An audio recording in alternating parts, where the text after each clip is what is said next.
Welcome back to another episode of Small Ball with Kenny Beecham. We are finally in the NBA Finals, but not only are we in the finals, we just saw an amazing upset. The Pacers were 10-point underdogs heading into game number one in Oklahoma City, who's had the best home court advantage all season long. And they come out there and in the last 4 minutes of a game, do what they do best, which is come back. It's comeback victory after comeback victory, game winner after game winner. They continue to surprise the world. Before we get into the episode, I'm going to remind you to leave a like on the episode, subscribe to the channel, go check out the other shows on the Enjoy Basketball Network, whether they be Teed Up or Numbers on the Board. Actually, tomorrow, Saturday, on Numbers on the Board, we're doing a live episode. It's something we did years ago when we were named something different. We can't talk about that name anymore. We were named something different. We used to do Saturday live streams all the time, and now that's the NBA Finals. Like, let's run it back. No better time. We talk about a game winner. Come on, man. We also got something for you. I mentioned that on the last episode that at the end of every single season, I take my wife out to dinner. Thank you for holding it down for 8 months while I couldn't leave the house. But I also go back and look at all of the content I produced on the year. And my goal is to always be better next season compared to this year. And I've already done some of that deep diving because we had, 5 days without NBA basketball, and I didn't know what the hell to do. And right now I would grade my coverage about a C. Somewhat disappointing. I'm trying my very best to get better. But you can actually help by hitting the link in the description. Visit voxmedia.com/survey because, again, we're trying to plan for the future of small ball, and we want to hear you out so we can make the show better. Again, that is voxmedia.com/survey to give your feedback. I don't even know where we start when it comes to this game. I don't know where we start. An absolute banger. I don't want to do a lot of time on like the conversation that led up to this NBA Finals because even though I'm not in those circles, I see those tweets. I see the clip outs from other shows of people talking about this about to be a bad finals, or it's bad for the NBA, or certain players not this, or certain team had an easy path.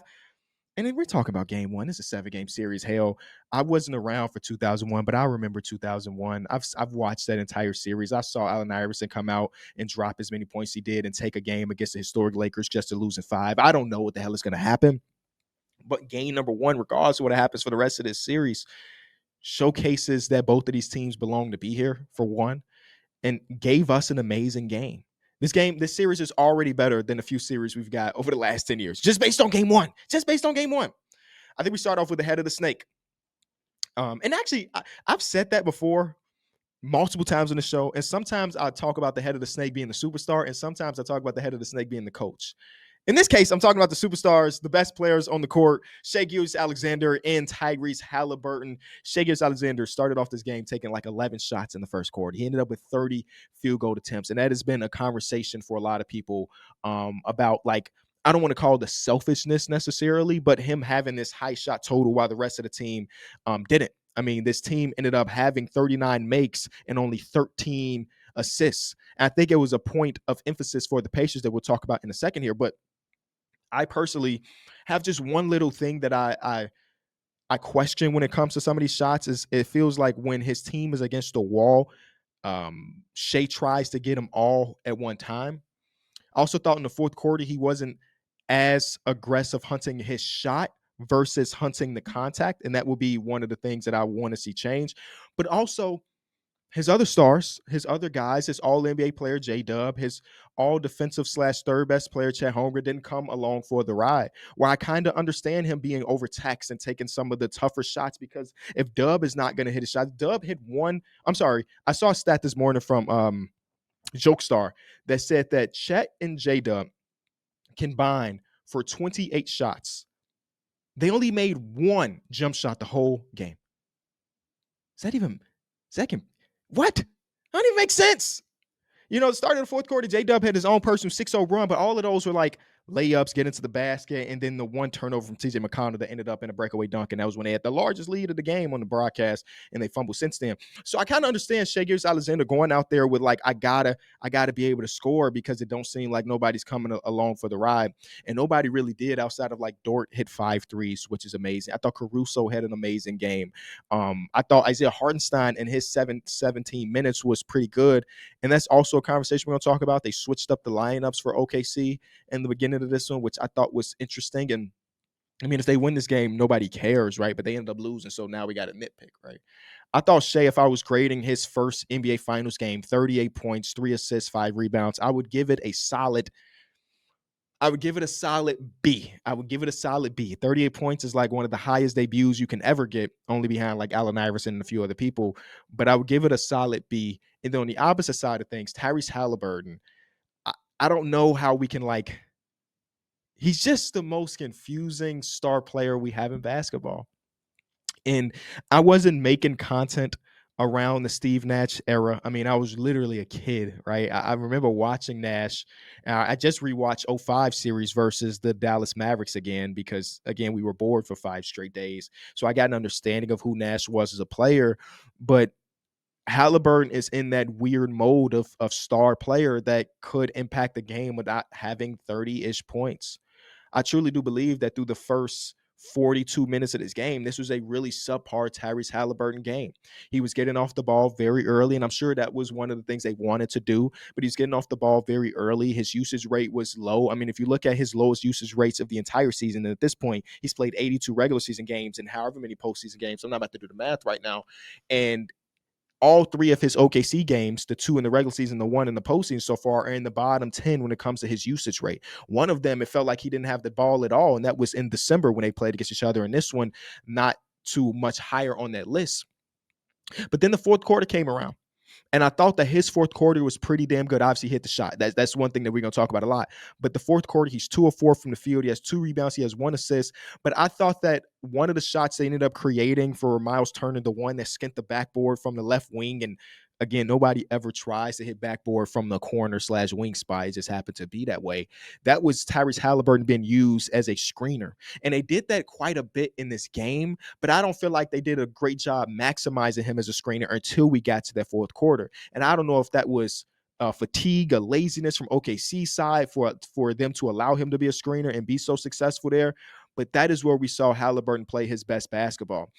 There was times earlier in this fourth where he got to the basket and he attempted a shot at the rim. Hello? He attempted a shot at the rim. That was something he wasn't really doing. He wasn't breaking down defenders through the first 3 quarters. He wasn't getting 2 feet in. And in the fourth quarter, again, he hits the biggest shot of the game, maybe the biggest shot of his career. But before that, it was somewhat of a struggle. Andrew Nembhard was so damn good today. He was so good. Fourth quarter alone, he has 8 points, 3 assists. He gets to the foul line 2 different times. He plays really solid defense. Again, we're talking about it feels weird to say that when the guy that his primary matchup is Shai Gilgeous-Alexander ended up with fucking almost 40 points. He had 38 points.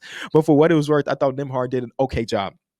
I truly just believe that Shai is going to be able to score on almost anybody in the series, but I thought Nembhard did a solid job. But the last possession of the game is 20 seconds to go. It's him versus Shai on an island. Shai versus Nembhard on an island. Shai gets an up fake, and Nembhard stays on his feet, which is something that he had not done earlier in this game. Where I don't know if y'all remember that little play where these Canadian basketball teammates ended up pushing each other a little bit. It ends up being a foul on Nembhard, and Shai puts him away. Then he gets to the free throw line, and before he gets the ball from the free throw line, Nembhard walks up to him and pushes him back. Like they got this competitive thing going on. But Nembhard hadn't done an amazing job staying down. And I thought in this fourth quarter, or in that play specifically with 20 seconds to go, with the game is on the line, he stayed down and had Shai take a tougher shot. It's a shot that we've seen Shai make literally in this game before. But on this one, him staying down, Nembhard staying down, caused them to get that miss. Nesmith, they're down by 12 points at this point. Nesmith hits a big-time 3 where it's like, some of the catch-and-shoot shots that Nesmith ends up making is like, how did he even get that shot off? We're talking about a 0.1% chance of getting that shot off. He did, and it goes in. And it's just, I think I saw Talking Jake. It may have been Talking Jake from John Boy, and he's not even a goddamn basketball guy, as far as I know. He called them the Possum Pacers. And I can't lie, I kind of like it. They're going to play there for 3.5 quarters, and boom! Hit a in your face, getting stops. And for them to win this game, shows the resilience of this team. In the first half, they have 19 turnovers. 19 turnovers. I mean, it got so bad that they talked about in the broadcast if they do like the Google ad. And this is always super funny because it's like after after Jason Tatum got injured, it was like there was a 200% spike of people Googling how long does it take to recover from an from an Achilles injury? And in this one, they're like, there's like a 200% spike on the most turnovers in the NBA Finals game. That's the way we were headed in this first half. 19 turnovers to this team. But what I tweeted during halftime is like, even though they were down by like 10 or 12 points or whatever, I have to give credit to the Pacers for even being in this game, because with 19 turnovers, they only allowed 9 points off those turnovers. Some of that is because we have dead ball turnovers, which helps the opposing team, or helps you because the opposing team can't go on the break. And some of that was them just being prepared to get back on defense. The Pacers want to run, the Thunder want to run, and both teams made it one of the top points of emphasis to not allow the opposing team to go on a run, to run on the fast break. And I thought they did an amazing job there. And as long as you keep this Pacer teams as long as they stay in the game, they're always going to have a chance. It's what they've taught us throughout the course of this postseason. And I mentioned it in my recap yesterday that, like, I was trying to do a little bit of research this morning as well, trying to figure out what is the consensus. I'm going to see if I can find something else. Most clutch playoff run in NBA history. And I remember some names, but I don't want to talk about stuff that happened in the 80s. Damn it, I don't really know. I mean, the name that comes up a lot is 2010, 2011 Dirk, right? When they go on their championship run and end up beating the Heatles and everything. Actually, it's an article that CBS just posted. Oh my God. And it's titled Tyrese Halliburton is on the verge of besting Michael Jordan, LeBron James for most clutch playoff run in NBA history. It is so insane to think about it, because they've had multiple times throughout this playoff run where we're down to like the probability, the winning tracker. It's 99 point something for the opposing team, and they end up winning that game. Yesterday, with 9 minutes left on the clock, I got a screenshot that says they had a 99.3% chance of losing this game. And that was after J-Dub got his breakaway dunk after the turnover from TJ McConnell on the inbounds play. They won that game. We have a game in the first round where they do it to the Bucks. We have a game in the second round when they do it to the Cavs. We have game one versus the Knicks where they do it against the Knicks. And now game one versus OKC. And in each one of those games, Halliburton has been the guy to hit the shot. Where, again, if he doesn't hit that shot and they end up losing, the conversations around Tyrese Halliburton are dramatically different today. They're just different. I'm sure you turn on ESPN and they talk about his lack of aggression or how Lou Dort balled him up. And damn it, Lou Dort was balling him up for a lot of this game. But at the end of the day, when his team needed him most, guess who was there? Mr. Tyrese Halliburton. And, in this article is written by Sam Quinn at CBS. I want to give the credit there. And again, I haven't been able to read it. But the other clutch series that he's mentioning is 1998, Michael Jordan. He scored 76 points with 8 assists, 6 rebounds, and 3 steals, 3 blocks. God damn. What the hell? And this is in the clutch games. Okay, I'm like, he dropped that in a single game? Hell no. 2007, LeBron James. Of course, you get the shot at the top of the key versus the Pistons, one of the best shots of LeBron James' career, and then Dirk in 2011. And now we have Tyrese Halliburton ended up in that spot. Now, the difference between Tyrese Halliburton and those other guys is like MJ is the goddamn GOAT. LeBron James, the goddamn GOAT. Yes, I'm one of them co-GOAT type of guys, just like Jason Kidd and Grant Hill were co-Rookie of the Years. I have co-GOATs. Fight me. And then Dirk is like one of my GOATs. He's not the GOAT, but like he's one of my top 3 favorite players of all time.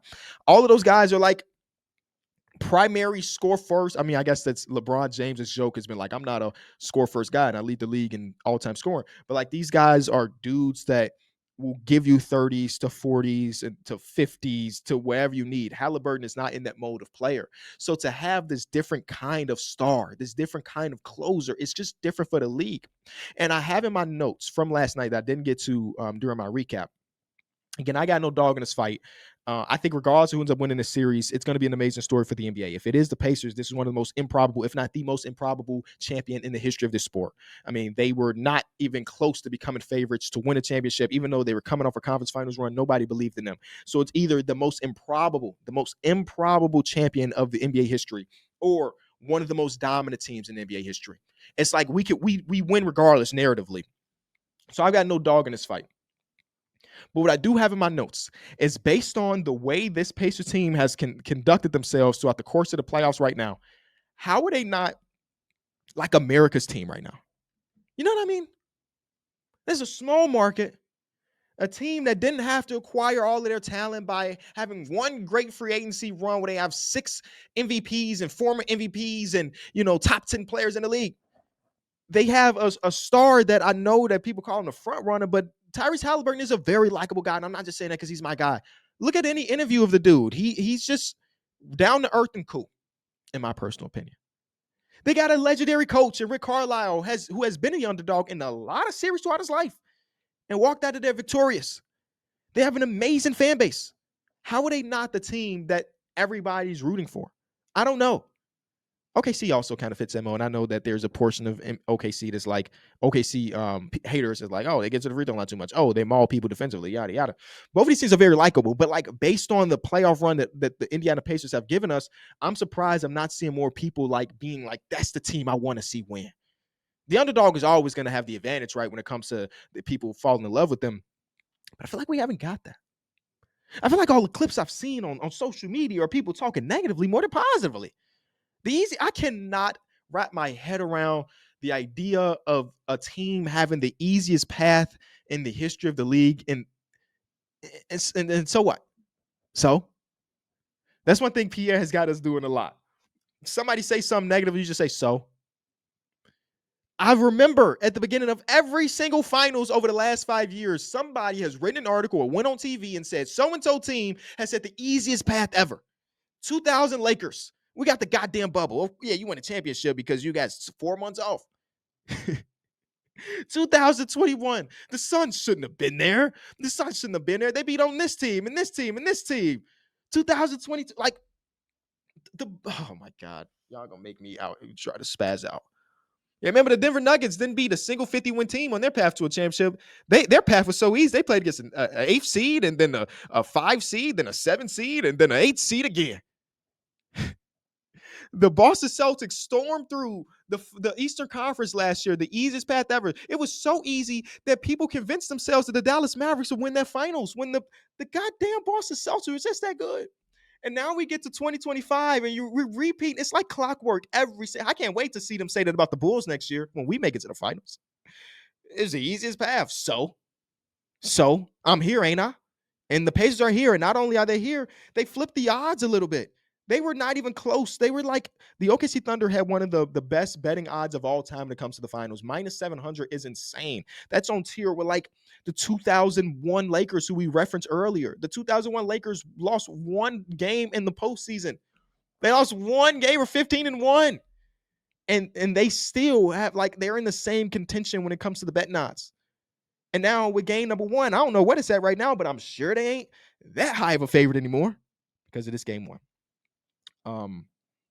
We've also seen 3 teams in plus this one game of the opposing team really, really trying to hunt Tyrese Halliburton. And I think that the OKC Thunder got away from that a little bit. I mean, he did get got on a few different times, like out of a timeout. You got the backdoor cut. I think it might have been Dort on the backdoor cut out of timeout. Great drawn up play from Mark Daigneault, where you had to have Tyrese Halliburton make a decision on what he's going to do, and it'll be an open layup. All these teams have tried to hunt Tyrese Halliburton, but it hasn't really been successful. And I'm trying to figure out what that means, because Halliburton had been in a camp of negative defenders. Let's not beat around the bush. You talk about the negative point guard defenders in basketball. Tyrese Halliburton was not at the bottom of that list, but he was, you know what I'm saying? I mean, think about what happened last year in the postseason. He got hunted ridiculously last year in the postseason, specifically when we got to that series versus the Boston Celtics. I mean, I know he didn't play every single game, but they were hunting him in the games that he ended up playing. I think he played a game and a half, 2 games or something. They were hunting him. And now we've seen a bunch of different teams try to do it. We saw the Milwaukee Bucks try to do it. We saw the Cleveland Cavaliers try to do it. We saw the New York Knicks try to do it. And now through game number 1, they tried to do it again, and it hasn't been relatively successful. I don't know what the advanced stats say. I don't know how many points per possession he's given up on the switch, but I don't know if that means that we should start respecting Hallie more as a defender. He obviously is still not towards the top of that list. Don't mix up these words. But as far as him being in that bottom tier, I don't know if we can still be there. He does have good hands. I feel like a lot of bad to mediocre defensive players from the guard position have good hands. A lot of them do. Like James Harden hasn't been a great defender in his career, but damn, he's got some of the best hands in the league, so it makes up for it. And he's got the big body. But Halliburton has big hands. In the series versus the Cavaliers, they hunted him like crazy. And for a 4-minute stretch, he held his own. I think he got 2 blocks and a steal in that same stretch. So he's been a competitor on that side of the ball. So I'm struggling to figure out, do we rank him higher, or is that more of a team thing? Because sometimes teams are hunting him and they're not getting the matchup that they want, right? Where like Neesmith just won't allow you to do it. I know it didn't happen a lot in this game necessarily, but like Neesmith fighting over those screens are not allowing him to get that switch. And Nembhard is starting to take a page out of their book as well. So I just don't know if they're doing an amazing job of hiding him or he's just been competitive. Maybe it's a little bit of both. There's probably something out of pot A and pot B when it comes to his defense. But so far, there hasn't been a place where opposing teams can hang their hat. And we talked about it before on Numbers on the Board, where because the Pacers are severe underdogs, they have to try to figure out exactly where they can find the advantage or and not allow the opposing team, the OKC Thunder, to capitalize on the advantages that they have. The way they found their advantage in this game was with their three-point shooting. OKC is always going to be a team willing to give up three-point shots, which is insane because I read something before the series. It's something I didn't even recognize. Again, we talk about OKC being a legendary defense. They were number 1 in paint defense, in fast break defense, and three-point defense. Literally league of his own. No team has ever been able to be number 1 in all 3 of those metrics. But part of them being number 1 in three-point defense is like shooting variance for sure. But also the 3-pointers that they give up are the 3-pointers they want to give up to the people that they want to give them up to. And I thought the Pacers basically took where they were given, especially in that second half, took what they were given and maximized on them. Obi Toppin had such a terrible first stint where I even tweeted, like, they got to get Obi out of this game. The lights might be a little bit too bright. Eventually, he settled in. He ended up hitting 5 big threes, and they were all open. These are exact threes. These are the exact shots that OKC wants you to take, but they took advantage of those threes. That's amazing. Only one, the 2 threes that Tyrese Halliburton hit in this game were OKC being so damn active that the pump fake for Halliburton had the defender just fly past him, and he hit both of them. Nembhard on an island on his own. Again, we got to give him so much credit for that fourth quarter. On an island on his own, bag work, step back 3. We talked about Neesmith, 0.1 trigger. At least that's what it felt like. Back to the threes in the fourth quarter for Miles Turner. These are shots that OKC wants to give up, but the Pacers hit them. Thomas Bryant, has he missed a three-pointer in the last 2 games? I don't think so. He had 3 against the Knicks in the closeout game and then 1 in this one, another corner 3. TJ McConnell, the teams continue to give TJ McConnell the shot. He's taking it. And TJ McConnell is in a unique spot. He had the lowest, he's tied for the lowest plus minus in this entire game, by the way, him and Casey Wallace. But the advantage that TJ McConnell has is that he's one of the people that just breaks down his defender on every chance he gets. And again, we're talking about a minus 13.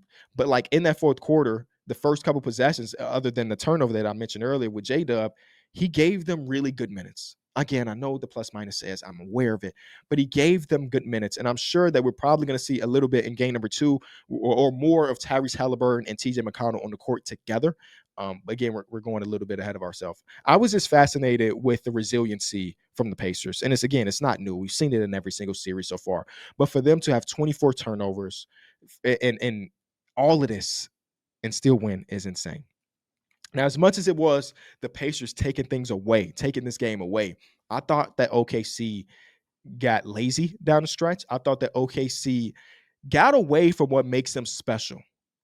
I thought they allowed the Pacers to dictate the pace of this game and dictate the whole feel of the game down the stretch, where it felt like, the fans felt it for sure. The fans were really quiet for those last 3 minutes or so. But it felt like they were thinking to themselves, oh, shit, not again. Game 1 versus Denver. We kind of been here before. Ooh, we don't want to do this. We don't want to do that. And it put them in a game where they were already very ISO heavy to even higher isolation frequency in that fourth quarter. And it got to the point where the ball wasn't moving. They were starting their offense very late. And that is a superpower of the Pacers as well. The Pacers have been a team to basically stop the opposing team from really going out there and playing their exact game. And the fourth quarter, OKC got away from all of that. It was interesting to see that Coach Mark went away from the double big lineup. And I understand it on paper, right? If you think about some of their previous series, where they be, versus the Minnesota Timberwolves, they're running traditional big lineups where Julius Randle's not a big, but he's a bruisery guy, 6'9", very physical dude. Those double big lineups that help there because they're going to have Gobert on the backside as well. Think about them playing against Jokic. He's the best big in the league and one of the best bigs of all time. You think about them playing against like Zach Edey and some of the other dudes. So like running the double big lineup makes a lot of sense in some of those previous series. Maybe they just thought that because the Indiana Pacers are not this super physical, super offensive rebound team, that we would just go for the smaller guy, Casey Wallace, and just force havoc, wreak havoc. And they did that, right? And when we're talking about 19 turnovers in that first half, they were successful there. But the thing that was confusing to me, if we are nitpicking a game where they lost by one, is that they didn't run a single second, not 1 second where both of the bigs were on the floor together. Chet ends up playing 23 minutes. Isaiah Hartenstein ends up playing 17 minutes. And I would just try the lineup up. It has been successful for you in this postseason. It has been successful. And there's nothing about what the Pacers want to do, at least in my opinion, and maybe I end up being proven wrong here by game 2 if they do try this, that makes me think that double big lineup can't be successful or as successful as it has been for the rest of the playoff run so far. I thought that down the stretch, them going away from Chet, and listen, Chet did not have a good game. He did not have a good game. And I think part of that is because throughout the first couple runs of the playoffs, the first couple rounds, they've been able to let Chet Holmgren play free safety. We put him on McDaniels. We put him on Aaron Gordon. We put him on non-shooter here, and we allow him to just live in the paint because that's where he is best. He's going to deter a lot of shots. He's going to block a lot of shots. There's no place for him to really do that versus the Pacers because they are the best three-point shooting team in the postseason. Like they're shooting 40% from three the entire postseason run. There's no real place for him to be. But still, like I think about the offensive rebounds they gave up in that fourth quarter, and some of that is just not happening if they have Chet Holmgren on the floor. So again, we're nitpicking in a game where they lost by one, in a game where they had control for 44 minutes of this game. For 44 minutes of this game, they were in control of it. I thought they missed a lot of shots that they would normally make. I think that we're after game number 1, and this is a bad part about the NBA Finals. We have 3 days to kind of just talk about it. And I'm sure that if I turned on my TV this morning, the thing we're going to talk about is J-Dub. The thing we're going to talk about is Chat and them not showing up for game 1 offensively for this team. 1 jump shot made is insane, and that was a J-Dub 3. Every other jump shot they took was off. I don't overreact, though. I know Shai Gilgeous-Alexander came to the podium and said it's just another game. Okay. But I also don't overreact to it because you still are the better team here. I'm gonna talk out both sides of my mouth there. I'm gonna play devil's advocate for myself. You have a better offensive game in you if you are the Pacers. Hell, you might have 4 more better offensive games if you are OKC. Right? Dub will hit shots. Chet will come along for the ride eventually. And some of the threes that you end up missing, shot 36%, which ain't as bad, will fall. But also, what Tyrese Halliburton and Pascal Siakam said after game number 1 is true. They didn't play a good game. They stayed in it. They turned it up with 4 minutes to go, but they didn't play a good game. Do you believe that the Pacers will have 24 turnovers again in this series? Maybe, because that's how good OKC is at forcing turnovers, but also maybe not. So if you ask me today, after game number 1, where am I leaning? Where am I leaning in this series? I'm still leaning OKC's way. But I got a little bit more confidence in the Pacers. I can't lie. My original prediction was OKC in 5. It's still on the table, but damn, it don't look that good. It's still on the table now. But what a game number 1. I think that we could go for a very long series. I hope that we go for a very long series because, again, we've been talking hoops every single week since October. But I don't want it to end, man. I truly don't want it to end. Is there anything the Pacers can do differently to, I'm sure both of these teams are going to make adjustments because it's really a chess match out here, right? You don't want to go in with the same game plan even though you won. Is there anything that they found in that 4-minute stretch that they can bring into the next game. I mentioned, yeah, Halliburton being used as a screener a little bit more. Their smaller ball lineups actually was pretty successful for them when they went small versus small. I think the Pacers walked out of there was a slight favorite, smalls versus smalls. Is Mark Daigneault going to play AJ Mitchell next game? Probably not. I think he probably shortened some of that rotation. It was interesting to see him check in. But yeah, I'm excited. I'm excited for the rest of the series. And you should be too. And you should be too. If you go to FanDuel Sportsbook, man, it's already time to think about game number 2. Go to FanDuel Sportsbook. I got a little parlay. Now you can either tell me or you can build your own. Again, as FanDuel. What I'm thinking for game number 2 is Aaron Nesmith 2 threes. Been liking the way he's been shooting this entire season. And again, I cannot believe how quick of a release he had on the 3-pointer he hit in that fourth quarter. It was insane. I got 2 threes from Aaron Nesmith. Pascal Siakam's rebounding has not been really a talking point so far in this postseason. He would have games where he had 4 rebounds, 5 rebounds, 7 rebounds. I got him for 8+. And I'm thinking that they're going to go back to another small ball lineup down the stretch. And I'm just, again, doing some type of prediction. So I got him for 8+ boards. I got Chet Holmgren for 10. That shouldn't be too much for Chet. He got 6 last game, so the odds have shifted a little bit away from it. So I'm going to go for 10 for Chet Holmgren and 2 made threes from Lou Dort. Maybe Lou Dort already hit all the threes he'll hit for the series. Maybe not. Maybe he's just like that. You know, they say what? Role players play better where? You're absolutely right. Role players do play better at home. The NBA playoffs are underway, so don't miss your chance to bet on all the clutch shots and legendary performances with FanDuel, America's #1 sports book. FanDuel is your best place to find your favorite player props. And now you can make heads-up plays with player performance trends. That means whether you want to bet on a player to drop 30 or to put up a triple-double, you can check the latest stats and see who's hot without leaving the app. Plus, after the game tips off, you can combine live prop bets with the same game parlay for a chance for a big win. Right now, you know what I'm looking at? Round 2 of the playoffs. Those young guards and the Cleveland Cavaliers going against the Pacers defense, it might be kind of nice. So if you don't already have FanDuel, it's not too late to jump into the playoff action. You'll get started with $200 in bonus bets if your first $5 bet wins. So just visit FanDuel.com/Kenny to join today. Make every moment more with FanDuel, official sports betting partner of the NBA. Next, let's get into some ASKKB.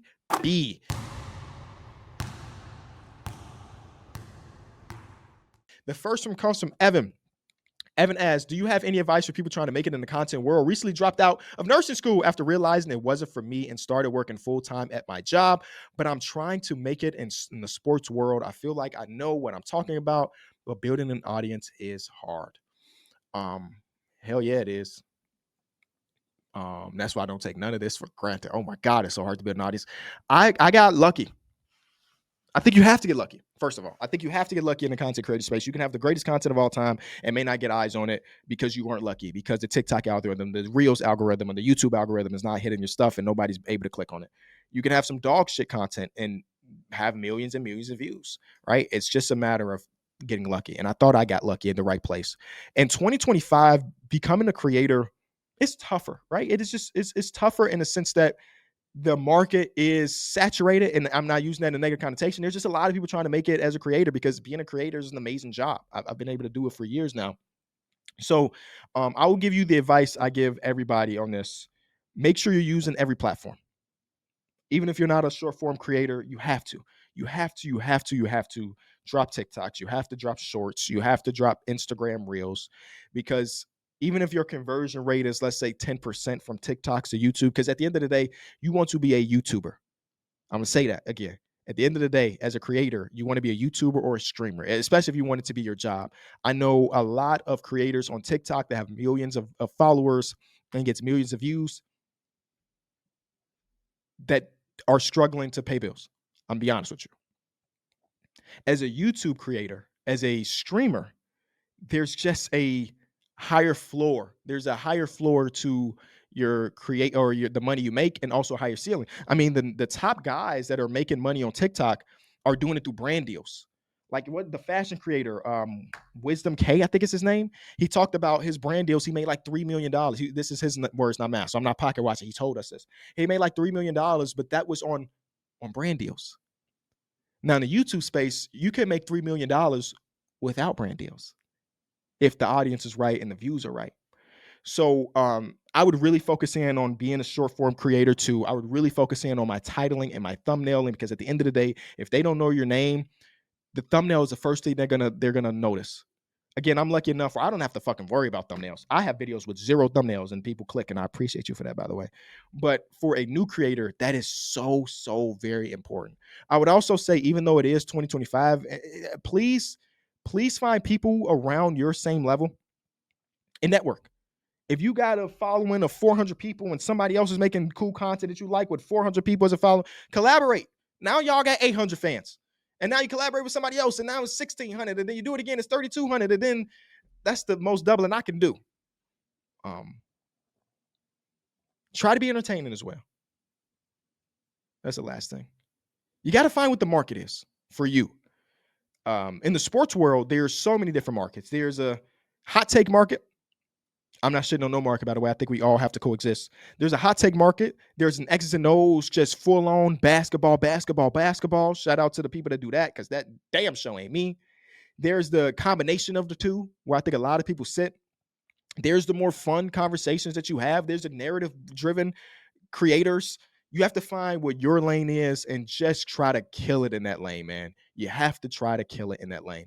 The next one comes from Matt. How will this NBA season be remembered? It seems like every year it has to be one defining moment that will always be remembered in NBA history. The really easy answer is, this the Luka Doncic trade year. This is the year that Nico Harrison decided to trade away one of the top 3 players in basketball to shorten his championship window. Like, regardless of what happens in this finals, again, I can say that if the Pacers win, it will be the most improbable champion of all time, or if the Thunder win, it's one of the best individual seasons from a team ever. But I think that when I look back on 2024, 2025, I'll be like, do you remember the year that Luka Doncic became a Laker? And I feel like that's what it's going to end up being. There's no other way around it. That has to be it. Because that was the craziest week in NBA history, I think. Right, that individual night, everybody's trying to figure out if Shams got hacked, or if it was real. And then, they've been out of the playoffs for a long time, and even now people are still talking about the trade. Like, what the hell happened? And especially now that they got the lottery, they won the lottery and everything. So that's easily it. I would also remember it personally as the year Josh Giddey hit that half court shot. Oh man, hey, it's not a lot of great moments in my Bulls fandom. So this regular season game that didn't matter has to be high on my list, dog. It has to be high on my list. LeBron James defending Luka Doncic. Do y'all remember that? I'm going back to Luka stuff. You asked, I'm gonna ask. LeBron James said, when a clown moves into a palace, he doesn't become a king. The palace becomes a circus. This is LeBron. I also saw a clip, a video of LeBron James golfing in Hawaii. So them days is coming, y'all. LeBron James starting to golf. It's like one of the 4 horsemen. He's counting down them days, bro. He gonna get caught with that bug, man. He'll be like, do I really want to play 82 more regular season games, or do I want to sit on the course for 100 years? Also, Chris Paul had some quotes that scared me a little bit when he was talking about his next chapter, basically saying that the last 8 years he's been away from his family because he's been playing in this different city, and his family lives in Los Angeles, and he doesn't want that to be the case. So it basically just says, I want to play for the Clippers or the Lakers, or I'm probably going to retire. I'm not ready for that. I'm not ready for my boy CP3 to be done, man. So Clippers, call his phone, man. Call his phone. I don't want to be a Laker, damn it. Call his phone. We don't make him be a Laker 13 years too late. Call his phone, man. Yeah, his exact quote is, I talked to my family about it. My son just turned 16. My daughter's 12. The past 6 years, I live without them.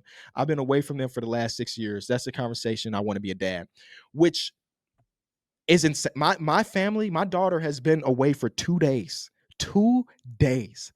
And I'm going crazy at home. I've been not able to do anything but work because that's the only way I'm not thinking about her. So for him to be away for basically 6 years, now granted, he was making a lot of money in that time, but that is, I can't even imagine. So yeah, please somebody in LA, go sign my boy Chris Paul so he can A, continue to play basketball and be with his family. Be a family man. Be a family guy.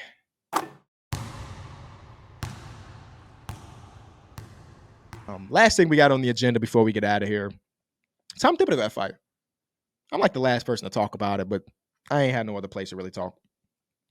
So he gets fired like the day we were doing the podcast, like 2 hours after we've wrapped up the podcast, which is like terrible timing. How about we just start dropping news at 9 a.m. so everybody could talk about it later in the day? Anyway, he gets fired. And I have conflicting feelings about it. Right. So if there's articles that come out that says that basically Tom Thibodeau lost the locker room, then yes, you fired a coach because if they don't want to play for the head coach, then they're not going to play for the head coach. But also, Tom Thibodeau, I've watched Tom Thibodeau's entire career as a head coach. I've seen him get fired from Chicago. I've seen him get fired from Minnesota. And but all of those teams that lose him or fire him end up looking like shit. Now, the Knicks team just has more foundation than that Bulls team, has a better foundation than Minnesota did post Tom Thibodeau. But he is so good at winning games. Now, you could say that there's a ceiling to it, right? But he also just led the Knicks to the conference finals too. Right? If that's a ceiling, that's a damn good ceiling. Everybody can't win a championship. And never mind. I was going to bring up the Bulls again. So I have conflicted feelings about it because, yeah, if he's lost the locker room, then you have no other choice but to fire a good head coach. I know that a lot of people hated some of the rotations. I personally went on my videos, like the beginning of the fourth quarter, you don't have no Jalen Brunson or Carlton Towns, the opposing teams on a 6-0 run. You still don't sub them in. I understand it. I understand playing his guys too many minutes in the regular season doesn't allow them to find a way where DeLon Wright or Landry Shamet can be effective players come postseason because, damn it, they didn't get the reps. I understand a lot of the negative Tom Thibodeau conversation. He is very far from a perfect coach, but he's pretty fucking good. And if you look at all of the coaches that would be available, I don't know how many of them are better coaches than Tom Thibodeau. They may have a better grasp of the locker room or of the media or so on and so forth. But as far as basketball coach and maximizing your talent and winning a ton of regular season games, there's not many people better in the world than Tom Thibodeau. And now we don't know who their next guy is. As of right now, we don't even have a real idea. I tweeted right after he got fired, what do Knicks fans want? They mentioned the Johnny Bryant guy that's been an assistant coach. I don't know much about him. He was one of the finalists for the Suns job. They went a different direction. I don't have an opinion about the Suns hiring, by the way, because I don't know that guy yet. So maybe he's the guy that's just the conversations in the locker room become better. It also becomes really, really nasty because Tom Thibodeau and Rick Brunson are like this. And Rick Brunson, I don't know if you know that, he's the father of the star player in New York. So if Tom Thibodeau's gone, does that mean Rick Brunson is gone? Because when new coaches come in, new coaches typically want their own coaching staff. So if I'm new coach A and you're telling me that I can't bring my own guys, then like that job is less appealing to me. It's just a weird place to be if you are the Knicks. The most successful season in 20 plus years. And now we're going to this offseason like, damn, maybe they're going to make some trades. Damn, they got to find a new coach. Damn, what about this lineup? Damn, what about that lineup? It's just different. It's different. Usually you make the conference finals for the first time in a long time. It's like, hell yeah, man. Great season. Tip that cap off. This team is like, I don't know. The conversations around the Knicks are as if they lost in the first round. I think they had a net rating of 0, though, in the postseason. They just found a way. Maybe they overachieved. If you have a net rating of 0 and you get to the conference finals, maybe you overachieved. And maybe that's a Tom Thibodeau thing. Maybe that's a Jalen Brunson thing. Maybe that's a OG Anunoby thing. Maybe that's a Mikal Bridges thing. I don't know. But that job is not an easy one, especially if Rick Brunson is going to be on that coaching staff. And I don't want to make it seem like he's a cancer or anything, but it becomes really difficult. There's been reports about Knicks players being in on the reason why Tom Thibodeau gets fired. I don't know. But he's no longer the coach of the New York Knicks. And he's got 3 years, $30 million still guaranteed to him. So, I don't know if Tom Thibodeau is going to be in the conversations for any other coaching job, but I think he should just be chilling. Go to the crib, relax for a little bit. If I was guaranteed to make $30 million without doing no work, guess what I'm not doing? No fucking work. Tom Thibodeau do that too, man. You've been in the league for too damn long. Take a day off. Take a year off. Take 2 years off. Do some broadcasts. I want to hear that raspy ass voice saying ice on the broadcast or something along those lines. Pace. I think that's what Jeff Teague was saying. I think that's where we wrap up today.